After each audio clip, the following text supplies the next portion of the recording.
আচ্ছা, আমাদের পুরো শরীরে সুস্থতার পেছনে কিডনির যে কতটা বড় ভূমিকা আছে সেটা আমরা অনেকেই হয়তো তেমনভাবে খেয়ালই করি না।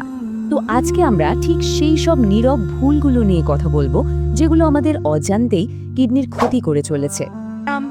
কথাটা শুনতে একটু নাটকীয় লাগছে, তাই না? কিন্তু সত্যি বলতে ব্যাপারটা অনেকটাই এরকম। এই টাইম বোমা দুটো আর কিছুই না, আমাদের দুটো কিডনি।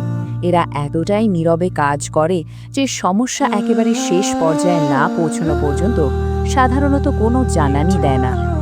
ভাবা যায়, কিডনির কার্যক্ষমতা প্রায় ৯০% নষ্ট হয়ে যাওয়ার পরেও কিন্তু ব্যথা বা অস্বস্তির মতো কোনো লক্ষণই বোঝা যায় না।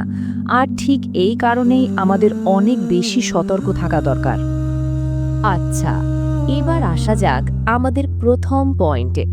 এটা জল পান করা নিয়ে আমাদের একটা পুরনো ধারণাকে পুরোপুরি বদলে দিতে পারে। মানে ছোটবেলা থেকে আমরা যা শুনে আসছি সেটা নিয়ে নতুন করে ভাবার সময় এসেছে। এই প্রশ্নটা কিন্তু খুব জরুরি। আমাদের তো সবসময় এটাই বলা হয় যে কিডনি ভালো রাখতে হলে বেশি করে জল খেতে হবে, কিন্তু এই কথাটা কি সব পরিস্থিতিতেই সত্যি? চলুন এর পেছনের বিজ্ঞানটা একটু সহজ করে জেনে নেওয়া যাক। দেখুন, ডিহাইড্রেশন বা শরীরে জলের অভাব যেমন খারাপ, ঠিক তেমনি প্রয়োজনের চেয়ে অনেক বেশি জল পান করাটাও কিন্তু বিপজ্জনক হতে পারে। এর ফলে হাইপোনেট্রিমিয়া নামে একটা মারাত্মক কন্ডিশন তৈরি হতে পারে। মানে রক্তে সোডিয়ামের পরিমাণ একদম কমে যায়, যা কিডনির ফিল্টারগুলোর ওপর সাংঘাতিক চাপ তৈরি করে। আর সবচেয়ে দারুণ ব্যাপার কি জানেন? নিজের শরীরে জলের পরিমাণ ঠিক আছে কিনা তা বোঝার জন্য কোনো জটিল পরীক্ষার দরকারই নেই। শুধু প্রস্রাবের রংটা খেয়াল করলেই হবে। রং যদি গাঢ় হলুদ হয় তার মানে শরীর জল চাইছে, আর যদি জলের মতো স্বচ্ছ হয় তাহলে বুঝতে হবে সব ঠিক আছে। জোর করে আরও জল খাওয়ার কোনো প্রয়োজন নেই। এবার এমন কিছু জিনিসের কথায় আসা যাক যা আমরা হয়তো রোজই খাচ্ছি, কিন্তু বেশি পরিমাণে খেলে এগুলো কিডনির জন্য রীতিমতো বিষের মতো কাজ করতে পারে। আর এই বিপদগুলো আমাদের চোখের সামনে, আমাদের প্লেটেই লুকিয়ে থাকে। লবণ বা সোডিয়ামকে কিন্তু প্রায় মিষ্টি মুখের খুনি বলা হয়। বিশেষ করে আমাদের অনেকেরই যে ভাতের পাতে কাঁচা লবণ খাওয়ার অভ্যাস আছে সেটা খুবই বিপজ্জনক। এটা সরাসরি ব্লাড প্রেশার বাড়িয়ে দেয় এবং ধীরে ধীরে কিডনির সূক্ষ্ম ফিল্টারগুলোকে নষ্ট করে ফেলে। আর শুধু যে পাতে নেওয়া লবণটাই সমস্যা তা কিন্তু নয়। আসল বিপদটা লুকিয়ে আছে প্যাকেটজাত খাবারে। যেমন ধরুন চিপস, আচার, ক্যান্ড স্যুপ আর বিভিন্ন ধরনের সস। এগুলোর মধ্যে প্রচুর পরিমাণে লবণ থাকে যা আমাদের অজান্তেই শরীরের ভেতরে চলে যায়। এই স্লাইডটা কিন্তু খুব পরিষ্কারভাবে পুরো প্রক্রিয়াটা দেখিয়ে দিচ্ছে। আমরা প্রায়ই ছোটখাটো ব্যথার জন্য চট করে একটা পেনকিলার খেয়ে নিই, কিন্তু এই অ্যানেসেড জাতীয় ওষুধগুলো ঘন ঘন খেলে কিডনিতে রক্ত চলাচল কমে যায়, আর তার ফলে ধীরে ধীরে কিডনির ফিল্টারগুলো নষ্ট হতে শুরু করে। এই সংযুক্ত ধরনের কিডনির ক্ষতির একটা ডাক্তারি নামও আছে, অ্যানালজেসিক নেফ্রোপ্যাথি। এটা আমাদের বারবার মনে করিয়ে দেয় যে যখন তখন পেইন কিলার খাওয়ার অভ্যাসটা কতটা ক্ষতিকর হতে পারে।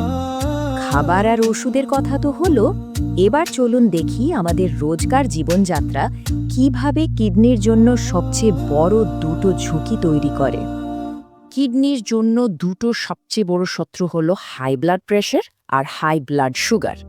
এই দুটো রোগ যদি নিয়ন্ত্রণে না থাকে তাহলে এরাই কিডনি রোগের প্রধান কারণ হয়ে দাঁড়ায়। এরা কিডনির ভেতরে সূক্ষ্ম ফিল্টার সিস্টেমটাকে প্রায় অকেজো করে দেয়। এই চার্টটা দেখলেই কিন্তু ব্যাপারটা একেবারে জলের মতো পরিষ্কার হয়ে যায়। বেশিরভাগ কিডনি বিকল হওয়ার পেছনে ডায়াবেটিস আর উচ্চ রক্তচাপ দায়ী।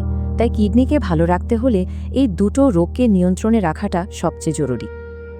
আমাদের আরও কিছু অভ্যাসও কিন্তু ঝুঁকি বাড়ায়। যেমন ধরুন অতিরিক্ত রেড মিট খাওয়া। আমাদের এই যে একটা বিরিয়ানি সংস্কৃতি তৈরি হয়েছে, এটা কিডনির ওপর মারাত্মক চাপ তৈরি করে। একইভাবে ধূমপান তো একটা সুস্পষ্ট বিপদ, আর খাবারের তালিকায় যথেষ্ট পরিমাণে শাকসবজি বা মাছ না থাকাও কিন্তু ঝুঁকি বাড়াতে পারে। সমস্যাগুলো নিয়ে তো অনেক কথাই হলো, এবার বরং সমাধানের দিকে নজর দেওয়া যাক। চলুন এই শেষ ভাগে আমরা দেখে নিই কিডনিকে সারা জীবন সুস্থ রাখার জন্য সহজ কিন্তু খুব কার্যকর একটা নীল নকশা। তাহলে দেখুন, মূল ব্যাপারটা হলো কিডনির সুরক্ষা কিন্তু আমাদের প্রতিদিনের ছোট ছোট পছন্দের মধ্যেই লুকিয়ে আছে।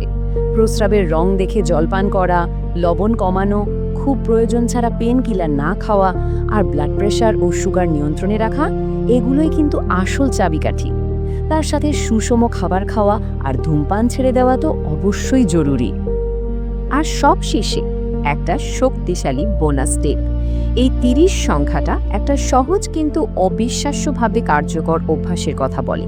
প্রতিদিন মাত্র ৩০ মিনিট একটু জোরে হাঁটলে কিডনির ওপর চাপ প্রায় অর্ধেক কমে যেতে পারে।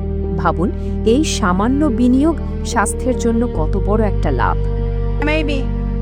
আজকে আমরা যে কটা নীরব ভুল নিয়ে আলোচনা করলাম, সেগুলোর মধ্যে কোনটা মনে হচ্ছে আজ থেকেই শুধরে নেওয়া সম্ভব?